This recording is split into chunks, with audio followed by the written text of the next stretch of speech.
누가복음 9장 28절에서 36절 말씀. 이 말씀을 하신 후 8일쯤 되어 예수께서 베드로와 요한과 야고보를 데리고 기도하시러 산에 올라가사 기도하실 때에 용모가 변화되고 그 옷이 휘어져 광채가 나더라. 문득 두 사람이 예수와 함께 말하니 이는 모세와 엘리야라. 영광 중에 나타나서 장차 예수께서 예루살렘에서 별세하실 것을 말할세.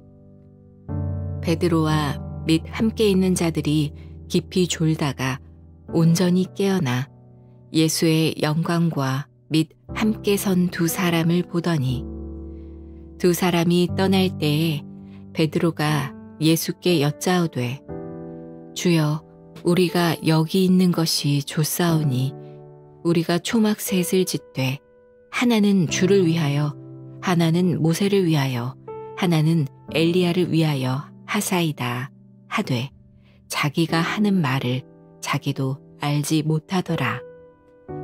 이 말 할 즈음에 구름이 와서 그들을 덮는지라. 구름 속으로 들어갈 때에 그들이 무서워하더니 구름 속에서 소리가 나서 이르되 이는 나의 아들 곧 택함을 받은 자니 너희는 그의 말을 들으라 하고 소리가 그침에 오직 예수만 보이더라. 제자들이 잠잠하여 그 본 것을 무엇이든지 그때에는 아무에게도 이르지 아니하니라. 샬롬. 오늘도 하나님의 말씀으로 하루를 시작하시는 여러분들에게 하나님의 은혜와 평강이 충만하게 넘치시기를 간절히 축복합니다.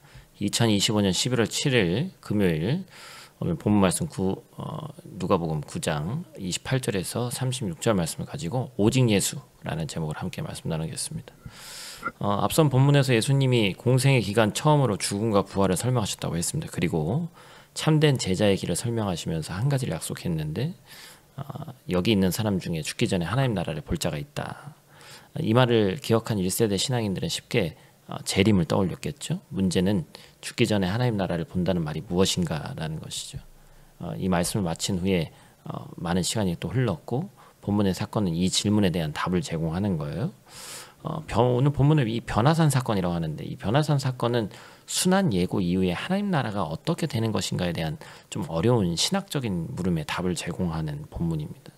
예수님께서 이 변하신 이 모습은 하나님 나라를 완성하시기 위해서 오시는 영광스러운 재림의 모습을 상징하죠. 제자들이 주님을 따른 3년 반의 시간을 허무하게 마무리되지 않기에 흔들림 없이 주님을 따르는 당위성을 말하고 있어요. 그래서 예수님은 제자 중에 베드로, 요한, 야고보 이 셋을 따로 선별해서 산으로 향하셨습니다. 거기서 세 제자는 참으로 영광스러운 임재를 잠시 맛보죠. 그래서 오늘 말씀을 가지고 크게 두 가지 함께 나누도록 할 텐데 첫 번째로 우리가 기억할 것은 십자가의 죽음은 실패가 아니라 성취다라는 것입니다. 산 위에서 예수님이 기도하셨는데 그래서 용모가 변화됐습니다. 그 옷이 광채와 같이 빛났다고 그랬고 그 곁에는 누가 섰다고 그랬어요? 모세와 엘리야가 섰습니다. 그들은 장차 예루살렘에서 일어날 일을 말합니다. 32절에 제자들이 깊이 잠든 것을 보면 그들이 이 대화의 상당 부분을 못 들었음을 알 수 있죠. 근데 잠에서 깬 제자들이 영광스러운 모습의 주님과 그 곁에 선 모세와 엘리야를 발견하는 거예요. 31절 말씀 보니까 영광 중에 나타나서 장차 예수께서 예루살렘에서 별세하실 것을 말할세. 그죠? 제자들이 구체적인 내용은 못 들었는데 기록된 것을 보니까 별세라는 단어를 분명히 들은 것 같아요. 여러분 이 별세에 사용된 헬라어는 엑소도스, 그러니까 출애굽입니다. 출애굽. 근데 이제 출애굽기를 연상할 필요는 없죠. 분명한 것은 이 단어가 예수님의 죽음과 부활을 포함한 예수님의 핵심 사역을 의미한다라는 거였습니다. 한편 이 31절 말씀에는 한글 성경에는 담아낼 수 없는 뉘앙스를 드러내는 이 숨은 단어가 있는데 채우다, 완성하다, 성취하다라는 단어입니다. 장차 예수님께서 예루살렘에서 별세하는 사건을 하나님의 성취와 연결하는 거예요. 그래서 누가는 오늘 이 누가복음도 썼지만 사도행전을 썼잖아요. 그래서 그리스도의 죽으심과 부활을 어떻게 설명하고 있어요? 너희가 십자가에 못 박은 이 예수를 하나님이 주와 그리스도가 되게 했다. 예수님의 별세를 통한 하나님의 일의 완성과 성취를 설명하는 거예요. 그래서 베드로는 예수님을 하나님의 그리스도라고 고백한 직후에 예수님의 순한 예고를 들었습니다. 참으로 이해할 수 없는 말씀이었죠. 변화산 사건은 이런 의문에 대한 하나님의 응답이었습니다. 우리도 종종 신앙생활을 해가면서 하나님의 부재와 이해할 수 없는 우리 삶 가운데 일하심을 경험할 때가 있습니다. 예수님이 죽임을 당하고 제3일 만에 살아나셨음을 우리가 기억해야 돼요. 현재의 고난은 장차 우리에게 나타날 영광과 비교할 수 없습니다. 십자가에서 완전한 구원을 주셨지만 십자가에서 끝나서는 안 된다고 말씀드렸죠. 부활이 있기 때문에 우리의 영광이 있는 거예요. 예수님은 하나님의 일을 성취하시기 위해서 기꺼이 고난을 선택하셨습니다. 이러한 사실은 그리스도의 제자로서 어떤 길을 걸어야 하는지 우리에게 도전을 주는 말씀이죠. 두 번째로 기억할 것은 오직 예수입니다. 잠에서 깬 제자들이 영광스럽게 변화한 예수님과 그 곁에선 모세와 엘리야를 발견했습니다. 성경은 이 경험이 꿈과 환상이 아님을 분명히 하기 위해서 잠에서 깬 상태를 설명합니다. 제자들이 까무러치게 놀랐을 거예요.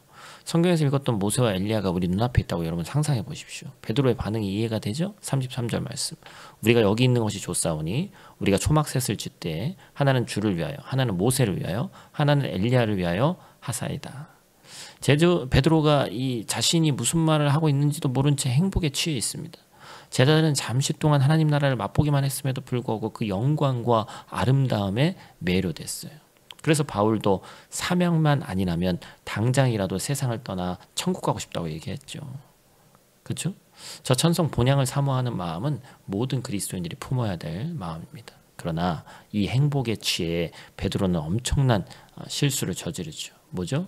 예수님을 모세와 엘리야와 같은 선상에 뒀어요. 여러분, 예수님이 이들과 비교할 수 없습니다. 예수님은 하나님의 영광의 광채시고 그 본체의 형상으로 하나님이십니다. 그것을 증명이라도 하듯이 구름이 이 장면을 덮었고 구름 속에서 한 소리가 들려왔죠. 뭐라고 했어요? 이는 나의 아들 곧 택함을 받은 자니 너희는 그의 말을 들으라. 부정할 수 없는 하나님의 음성이 바로 하나님의 아들이라는 호칭을 줬습니다. 여러분, 구약의 그 어떤 위대한 선진들도 예수님과 같이 하나님의 아들이라는 말을 들은 사람은 없습니다.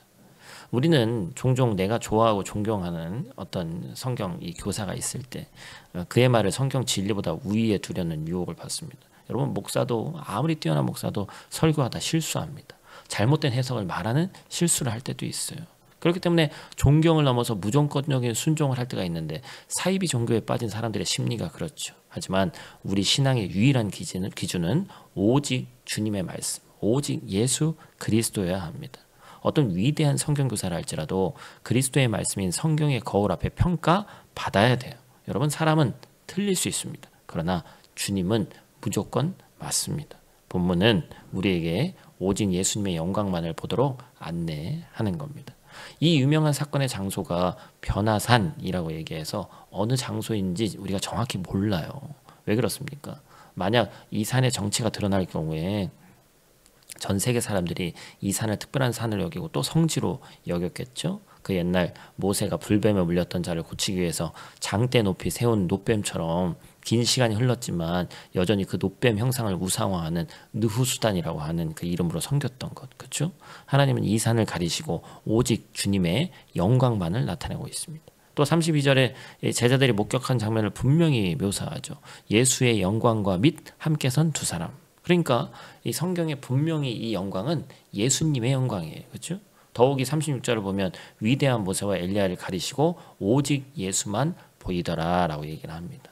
여러분, 세상에 얼마나 다양한 권위와 귀한 것들이 존재합니까? 그러나 신자는 오직 예수의 권위에 복종하고 그의 말씀만을 듣는 자들입니다.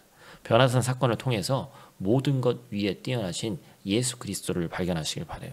먼저 하나님은 예수님의 별세, 이 세상을 떠나는 그 사건, 즉 십자가의 죽으심과 부활을 통해 하나님의 일을 성취하십니다.